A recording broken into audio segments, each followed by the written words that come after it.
Assalamualaikum warahmatullahi wabarakatuh. Bismillahirrahmanirrahim. Ashhadu an la ilaha illallah wa ashhadu anna Muhammadar Rasulullah.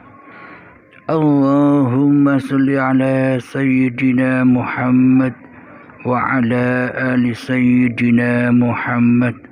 Rabbis rahli sadri wa yassirli amri wahlul 'uqdatam min lisani yafqahu qawli. Amin. Bismillahirrahmanirrahim. Salam sayangku, salam takzimku buat para sahabat tercinta dimanapun Anda berada, baik yang ada di dalam dan yang ada di luar negeri. Semoga kita semua tetap di dalam lindungan Allah Subhanahu wa Ta'ala. Amin ya rabbal alamin.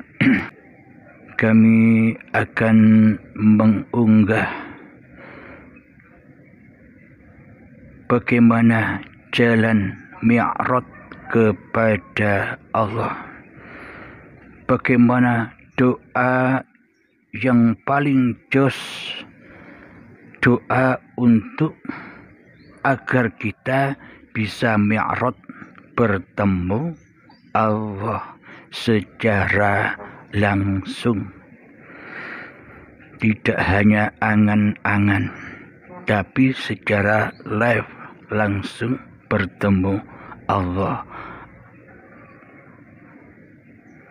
Akan tetapi kita tidak hanya berdoa seperti yang kita akan lantunkan saja nanti, akan tetapi kita mengaplikasikan apa isi doa itu sendiri.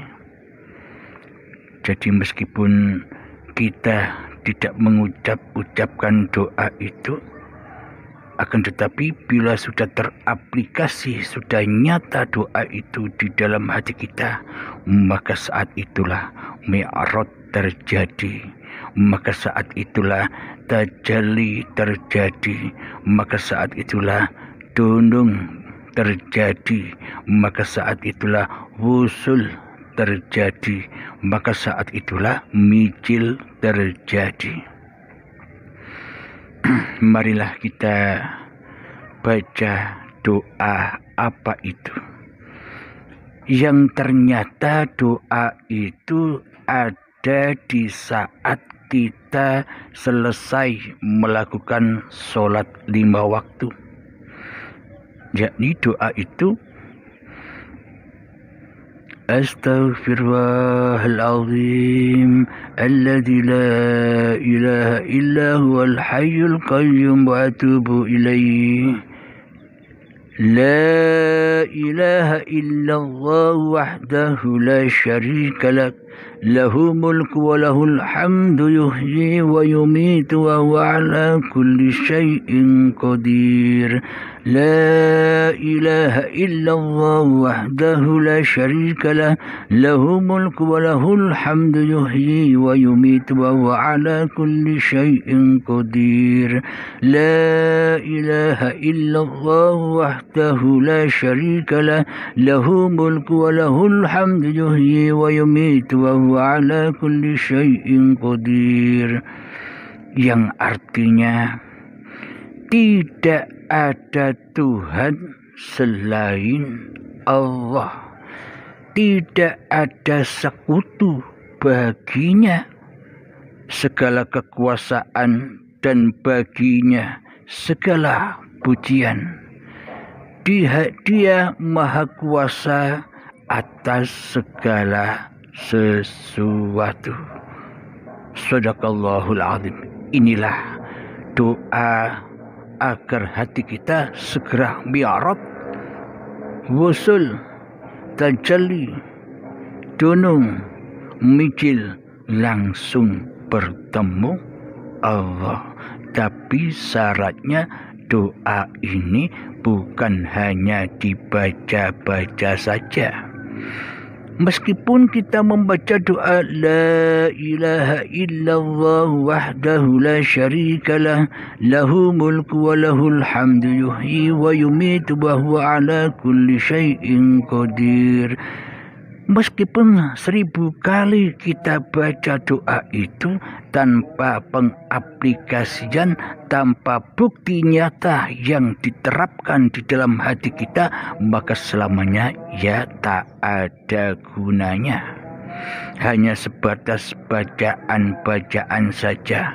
Akan tetapi bila kita aplikasikan, bila kita praktekkan sebagai pelaku apa yang ada di dalam doa itu, maka saat itu juga kita langsung bisa mi'raj di sisi Allah.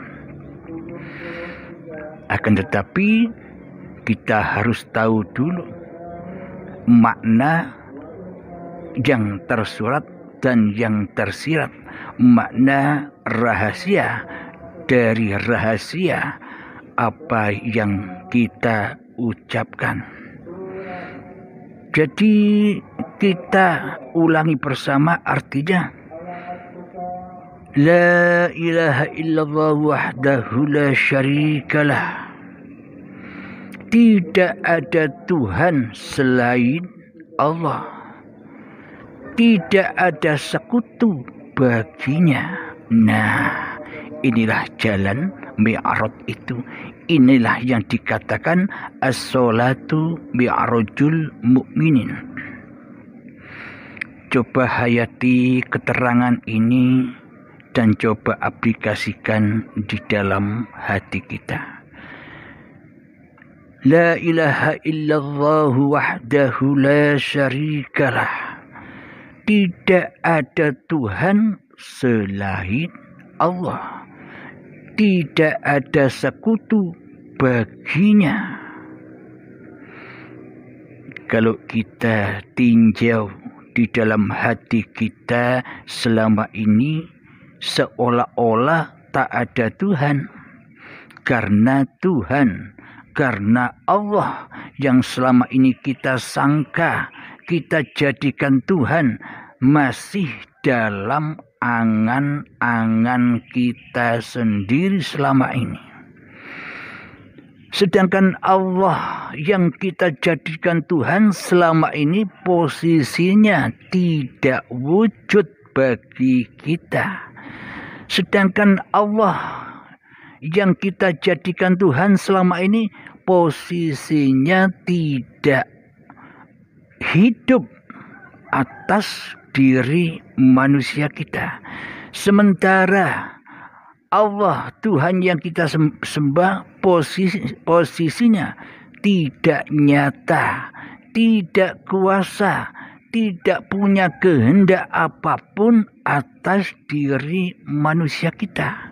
Lah bagaimana mungkin kita bisa bertuhan, wong Tuhannya tidak bisa apa-apa. Bagaimana kita disebut bertuhan, wong Tuhannya tidak ada.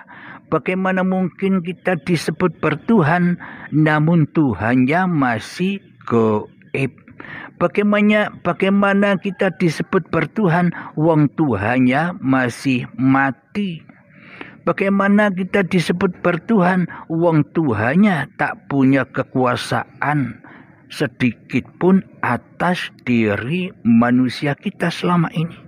Inilah tanda bukti bahwa selama ini kita belum dikatakan bertuhan. Buktinya Allah tiada bagi kita. Memang kata kita Allah ada, Allah berkuasa, tapi nyatanya di dalam hati kita Allahnya tak ada, Allahnya tak wujud, Allahnya tak hidup, Allahnya tak berkuasa, Allahnya tak punya kehendak apapun terhadap diri kita.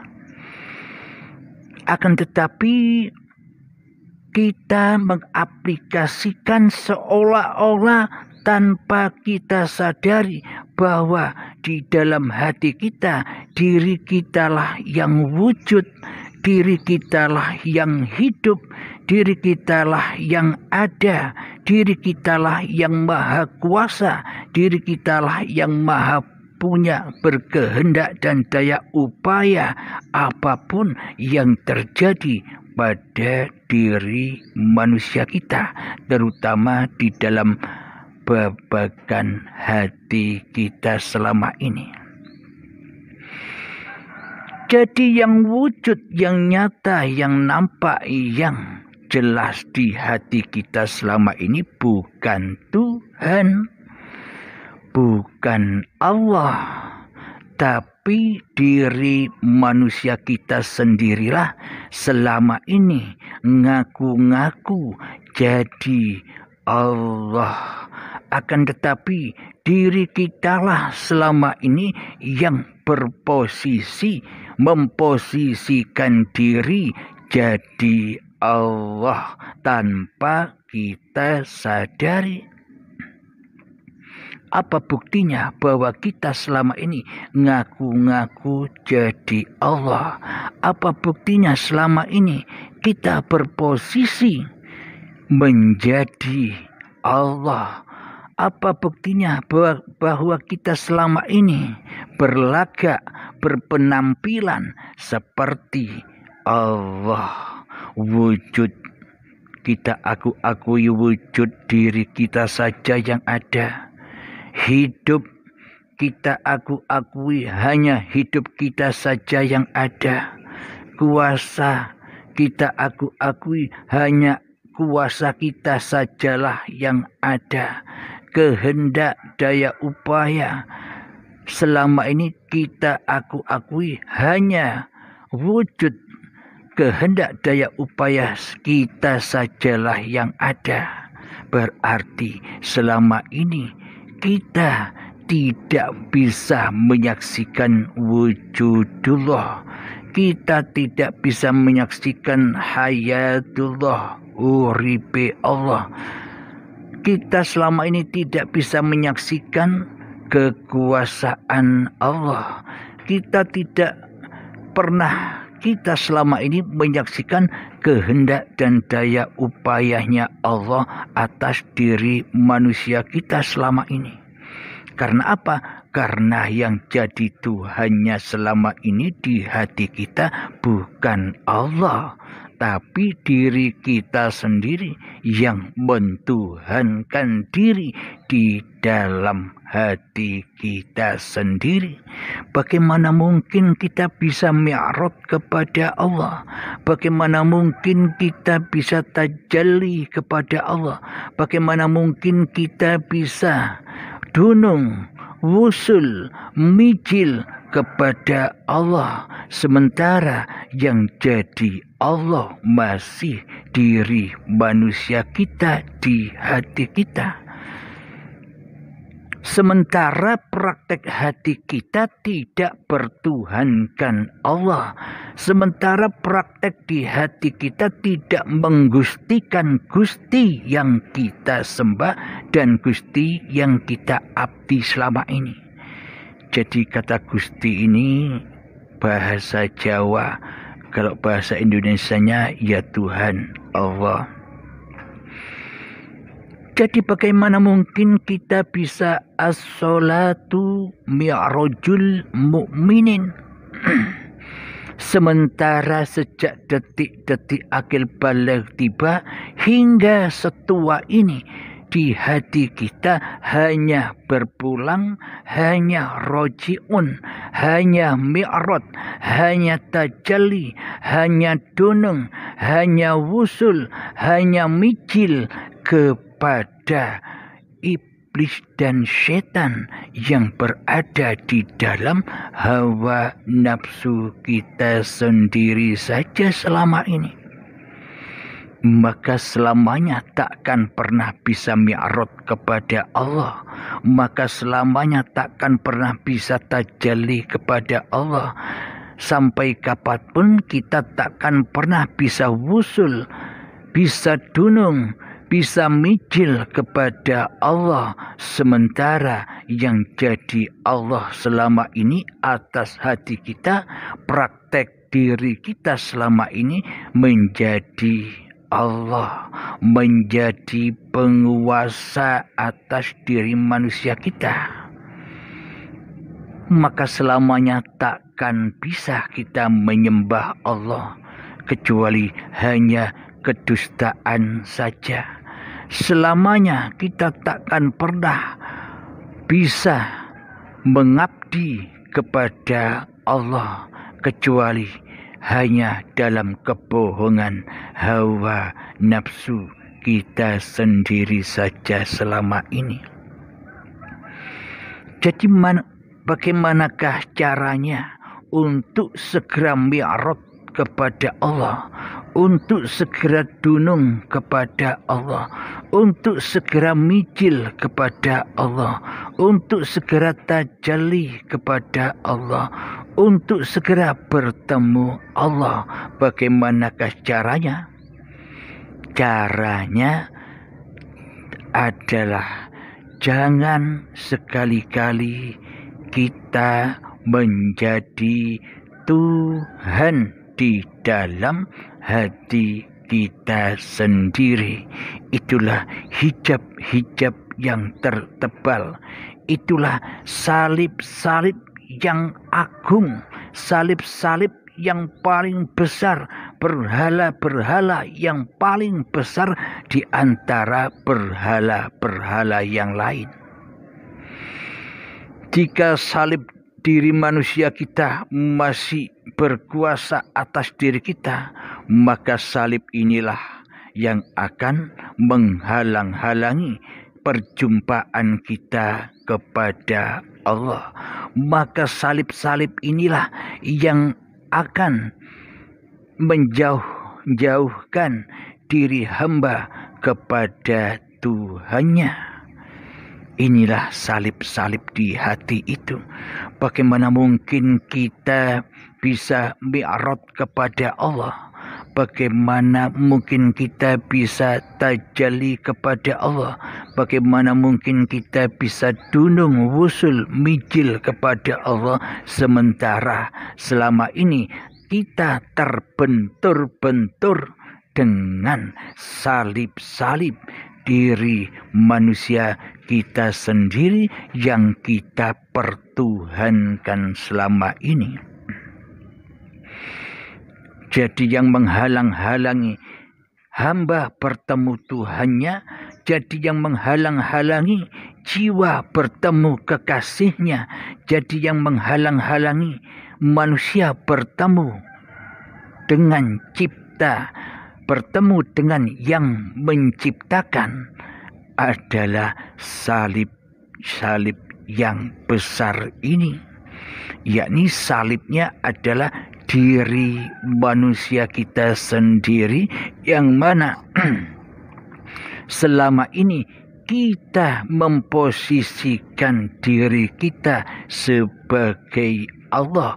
Itu tandanya kita selama ini syirik di sisi Allah, selalu mensekutukan Allah dengan diri manusia kita, selalu mensekutukan posisi Allah dengan posisi diri manusia kita di hati kita.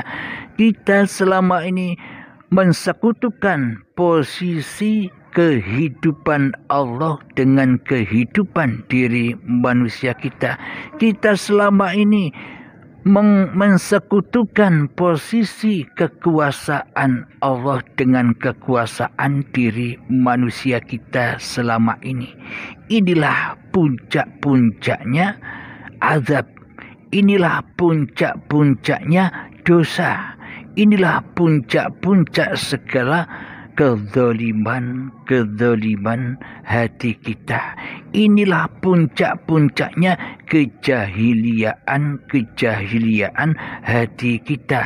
Kita pura-pura menyembah Allah, tapi sejatinya, tapi hakikatnya kita mensekutukan Allah. Lalu bagaimana kita bisa pulang kepada Allah? Lalu bagaimana kita bisa mi'raj kepada Allah di dalam ibadah dan salat kita. Lalu bagaimana mungkin kita bisa wusul, bisa tunung, bisa mijil kepada Allah sementara kita selama ini berposisi di dalam hati kita sebagai Allah. Maka dari itu kita selama ini membaca atau berzikir di dalam solat maupun ketika selesai solat, la ilaha illallah wahdahu la syarikalah, tidak ada Tuhan selain Allah, tidak ada sekutu baginya. Nah, berarti kita selama ini hanya bohongan doang. Selama ini kita hanya berdusta saja, seolah-olah kita menyembah Allah, akan tetapi hakikatnya yang terjadi di dalam hati kita, kita selama ini mensekutukan Allah dengan diri manusia kita. Jadi dosa yang terakbar, dosa yang paling agung, dosa yang paling besar dari dosa-dosa, yakni dosa mensekutukan Allah, yakni dosanya manusia yang mana Allahnya masih gaib baginya, yakni dosa manusia yang mana Allahnya masih tidak wujud baginya, yang mana Allahnya tidak berkuasa atas dirinya. Itulah dosa-dosa yang paling akbar, dosa yang tak dapat diampuni di sisi Allah. Bagaimana mungkin kita bisa diampuni oleh Allah sementara kita memposisikan diri di hati kita sebagai Allah? Mana mungkin ampunan itu datang sementara hati selalu mensekutukan Allah dengan diri manusia kita selama ini. Jadi tak akan pernah bisa kita dapat ampunan Allah sementara kita selama ini merampas telak kerajaan Allah di hati kita. Jadi untuk dapat ampunan Allah, syarat manusia agar bisa mi'raj kepada Allah, agar bisa tajalli kepada Allah, agar bisa dunung kepada Allah, agar bisa wusul kepada Allah, agar bisa mijil kepada Allah, maka manusianya harus suci dulu, harus taubat dulu, taubatan nasuha, taubat yang sebenar-benarnya taubat. Jadi taubat itu bukan banyaknya baca istighfar, akan tetapi taubat itu adalah memasrahkan kembali semua kerajaan Allah kepada Allah. Kita kembali kepada hakikat diri manusia kita yang hanya sebagai makhluk, yang hanya sebagai yang diperjalankan, yang hanya sebagai hamba, yang hanya sebagai wakil, yang hanya sebagai khalifah saja. Jadi kalau posisi kita sebagai wakil, posisi kita jadi khalifatullah, wakil-wakilnya Allah, maka di dalam hati kita jangan jadi ketuanya. Jangan mengetuai Allah. Jangan mensekutukan Allah di dalam hati kita. Itulah syarat-syarat pintu taubat. Jadi syarat untuk bertemu Allah ya memohon ampunan dulu lewat pintu taubatan nasuha, lewat pintu irji'i ila rabbiki radiyatan mardiyah, dengan jalan memulangkan kembali, merojiunkan kembali apa-apa yang bukan hak kita. Wujud bukan hak kita, hidup bukan hak kita, kuasa bukan hak kita, kehendak dan daya upaya bukan hak kita. Kembalikan kepada yang punya hak, yakni Allah. Inilah jalan pintu taubatan nasuha. Setelah bertaubatan nasuha, maka mi'radlah hati kita kepada Allah, maka tajallilah kita Allah kepada kita, maka nyatalah Allah kepada kita, maka berkuasalah Allah kepada kita, maka berkehendaklah Allah kepada kita. Inilah yang dimaksud sebagai utusan Allah.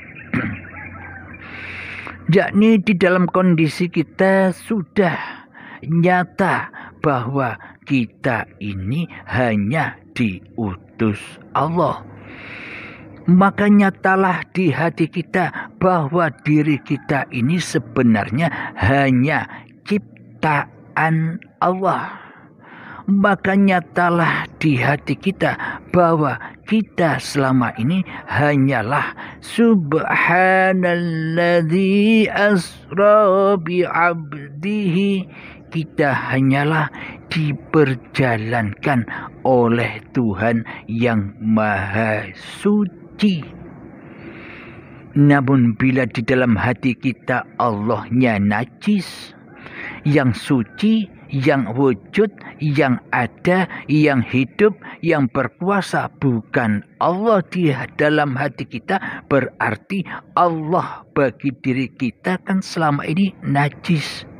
Yang suci hanyalah diri manusia kita yang selama ini merasa berjalan sendiri, tidak diperjalankan Allah, tapi mengaku-ngaku di dalam hati kita bahwa semua apapun yang digerakkan oleh tubuh ini kita akui semua dengan perjalanan manusianya sendiri, dengan kekuasaan manusianya sendiri, dengan kehidupan manusianya sendiri, dengan kehendak dan daya upayanya manusia kita sendiri di hati kita.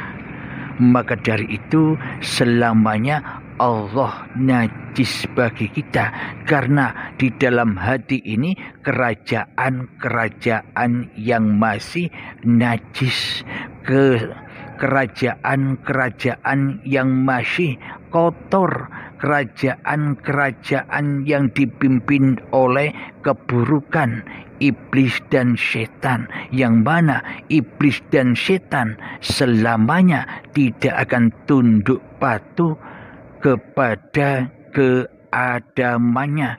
Iblis dan setan tidak mau dirinya dikatakan tidak wujud. Iblis dan setan tidak mau dikatakan bahwa dirinya tidak hidup alias mati. Iblis dan setan tidak mau dikatakan bahwa dirinya tidak punya kekuasaan sedikit pun atas hidup dan badan ini. Nah, berarti selama ini kita hanya memahasucikan, memahabesarkan, memahawujudkan, memahaadakan, memahakekuasakan, memahakehendakkan syaitan yang terkutuk saja di dalam hati kita daripada mewujudkan, menghidupkan, mengkuasakan Allah sebagai pencipta diri manusia kita selama ini. Jadi bagaimana mungkin kita bisa mi'rad kepada Allah? Jadi bagaimana mungkin kita bisa tajalli kepada Allah?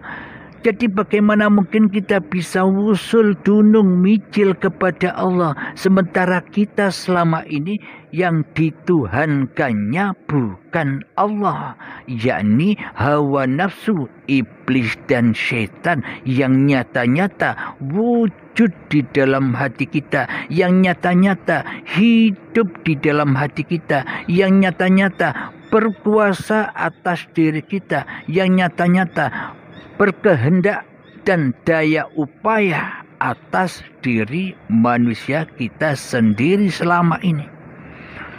Jadi selama ini kita salah Tuhan di hati kita. Jadi kita selama ini salah di dalam menyembah dan mengabdi.